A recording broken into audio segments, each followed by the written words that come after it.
Hello, everyone, and welcome to Pro Wrestling Inside and Out. And this is Eddie Gilbert, 1979.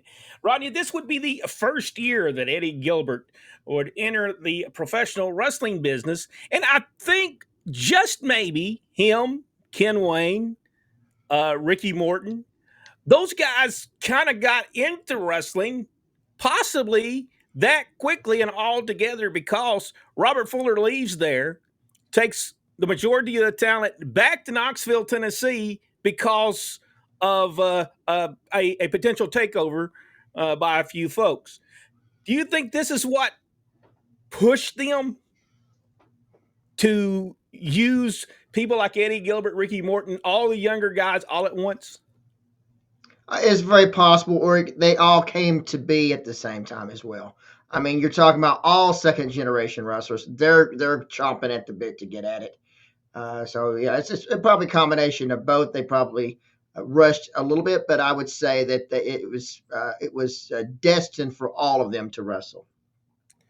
Well, he would start out in 1979 for the Continental Wrestling Association, or as most people know it, the Memphis Territory. On April 20th, 1979, in Huntington, Tennessee, which I believe is where they were from, that is where they lived, Eddie Gilbert defeated Jerry Bryant in 12 minutes and 33 seconds. That was incredible that the first time he wrestles, Rodney, Eddie Gilbert gets a win against Jerry Bryant.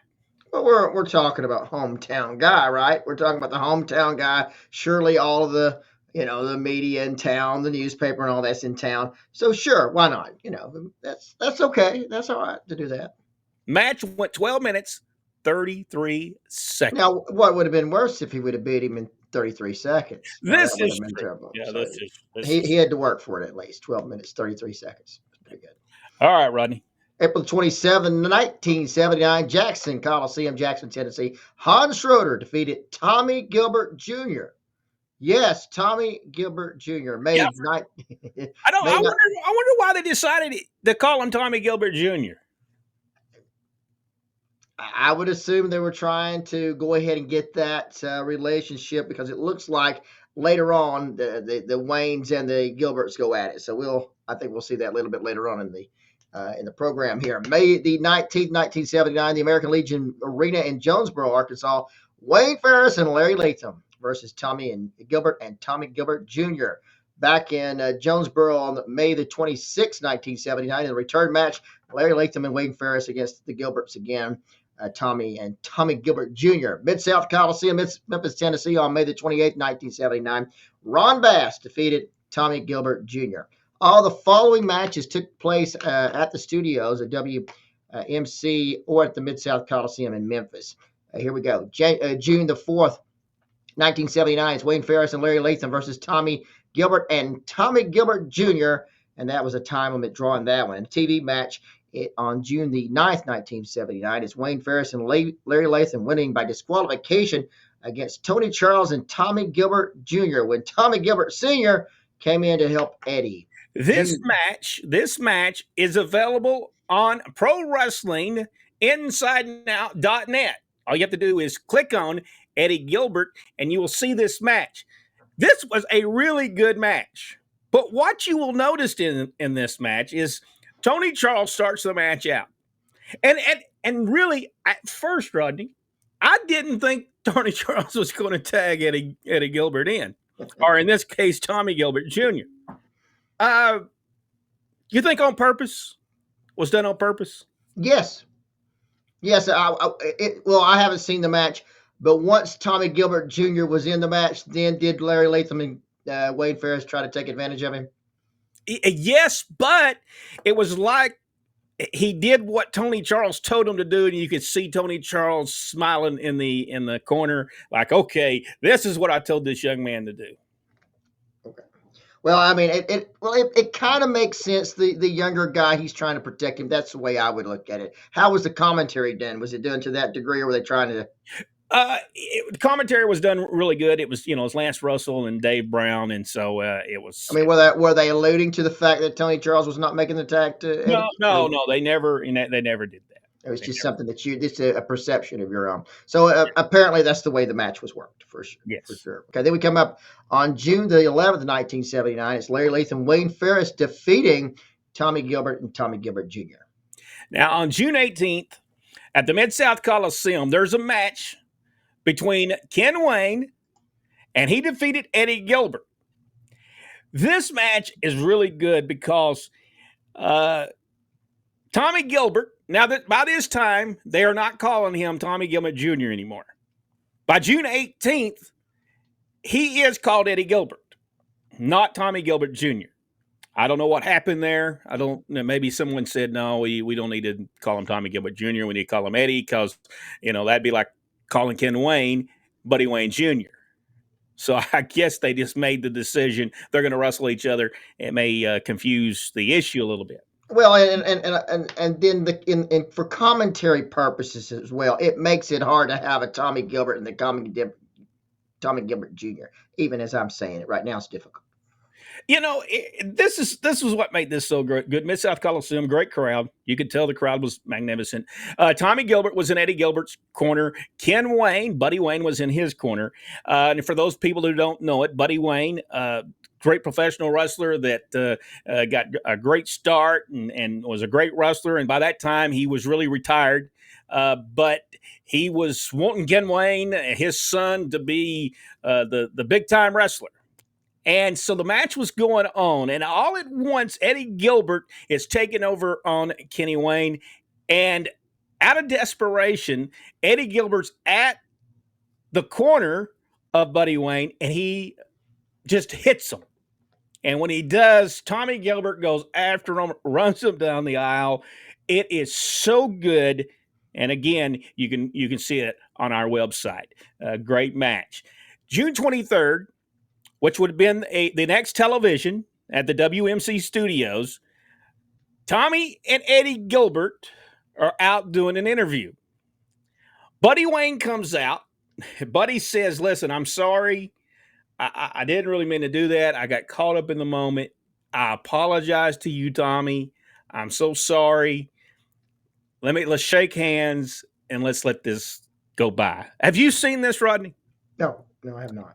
He says, okay, that's fine. But Tommy says the one thing he says to him, he said, that's fine and dandy. We're going to have this one match at the Mid South Coliseum.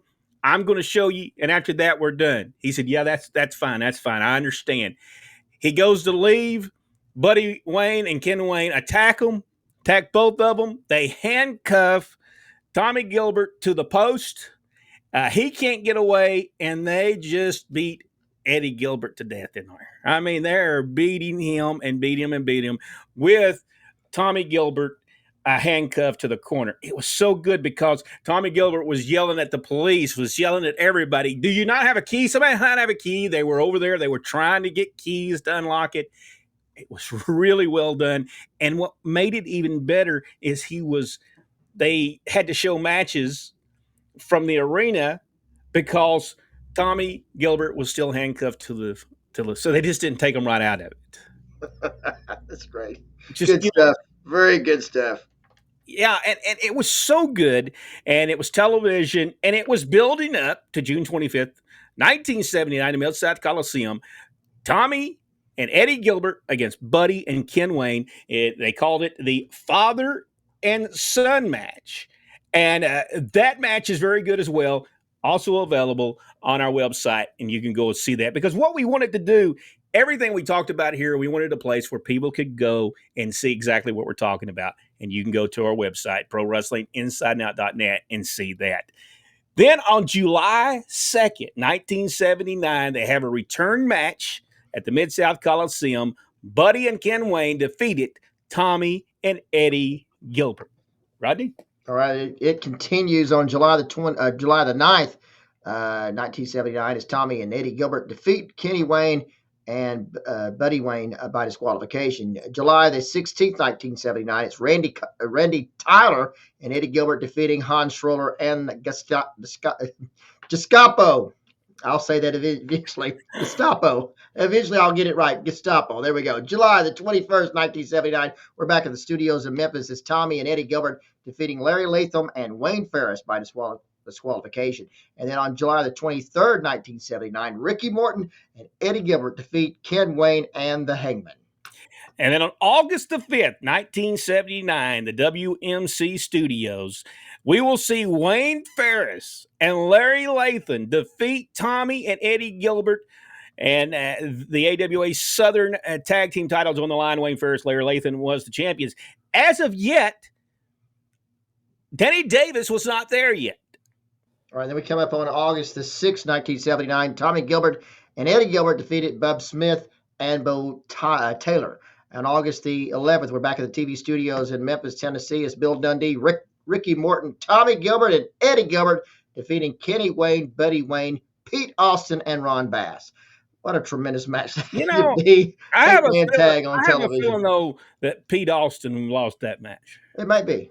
It could have. And I would say with as many people in it, probably went most of the show, if you honestly. August the 13th, 1979, Wayne Ferris and Larry Latham defeated Tommy and Eddie Gilbert. And, of course, Wayne Ferris and Larry Latham were the AWA Southern Tag Team Champions, and that was a title match. TV match again, back at the television studios in Memphis on August 18th, 1979. It's Tommy and Eddie Gilbert defeating versus Wayne Ferris and Larry Latham, 2 out of 3 falls, and the match ended in a time limit draw. August 20th, 1979, Michael Hayes and Terry Gordy defeated Tommy and Eddie Gilbert. Then we have on August the 25th, 1979, back at the studios in Memphis, Tennessee, Wayne Ferris, Larry Latham defeat Eddie Gilbert and Steve Regal. And for those of you who know a Steven Regal, this was the original Steve Regal. Tremendous wrestler. Just an awesome wrestler. I think some people might remember him teaming with Jimmy Garvin in the AWA. August 27th, 1979. We have a newspaper ad we're going to throw up right here. Buddy and Ken Wayne went against Eddie Gilbert and Dallas Montgomery, and it ended without a winner in a time limit draw. September 1st, 1979. WMC Studios, Memphis, Tennessee, Larry Lathan and Wayne Ferris, which was the Blonde Bombers. And by this time, Denny Davis was with them, defeated Eddie Gilbert and Dallas Montgomery. Right, September the 3rd, 1979.